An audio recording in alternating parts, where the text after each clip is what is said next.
അങ്ങനെ കാത്തിരിപ്പിനൊടുവിൽ ആലപ്പുഴ ജിങ്കാന എന്ന ചിത്രം ഇതാ OTT റിലീസിനെത്താൻ പോവുകയാണ്. അതിൻ്റെ ഒഫീഷ്യൽ അപ്ഡേഷനാണ് ഇന്നൊരു വീഡിയോ ഭാഗത്ത്. വീഡിയോയിൽ കൊണ്ടുമ്പ് വീഡിയോ ലൈക്ക് ചെയ്യുക, ചാനൽ സബ്സ്ക്രൈബ് ചെയ്യാൻ വേണ്ടി ശ്രമിക്കുക. നസ്ലിൻ, ലുക്മാൻ, ഗണപതി എന്നൊക്കെ പ്രധാന കഥാപാത്രങ്ങളായെത്തി ഏപ്രിൽ മാസം വിഷു സ്പെഷ്യലായി തിയേറ്ററുകളിലെത്തിയ ചിത്രമായിരുന്നു ആലപ്പുഴ ജിങ്കാന.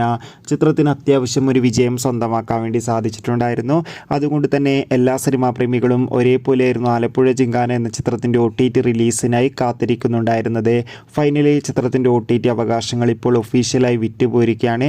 ചിത്രത്തിൻ്റെ OTT അവകാശങ്ങൾ സിംപ്ലി സൗത്ത് എന്ന OTT പ്ലാറ്റ്ഫോമും സോണി ലീവ് എന്ന OTT പ്ലാറ്റ്ഫോമും സ്വന്തമാക്കിയെന്ന് ഒഫീഷ്യലായി കൺഫേം ആക്കിയിട്ടുണ്ട്. ഇപ്പോൾ ഇതാ ആലപ്പുഴ ജിങ്കാന എന്ന ചിത്രം ഈ വരുന്ന ജൂൺ 13 മുതൽ സോണി ലീവ് എന്ന OTT പ്ലാറ്റ്ഫോമിലൂടെയും അതോടുകൂടി തന്നെ സിംപ്ലി സൗത്ത് എന്ന OTT പ്ലാറ്റ്ഫോമിലൂടെയും OTT റിലീസ് ചെയ്യുമെന്ന് കൺഫേം ആക്കിയിട്ടുണ്ട്. ചിത്രത്തിൻ്റെ OTT റിലീസിനായി നമുക്ക് കാത്തിരിക്കാം. ബൈ.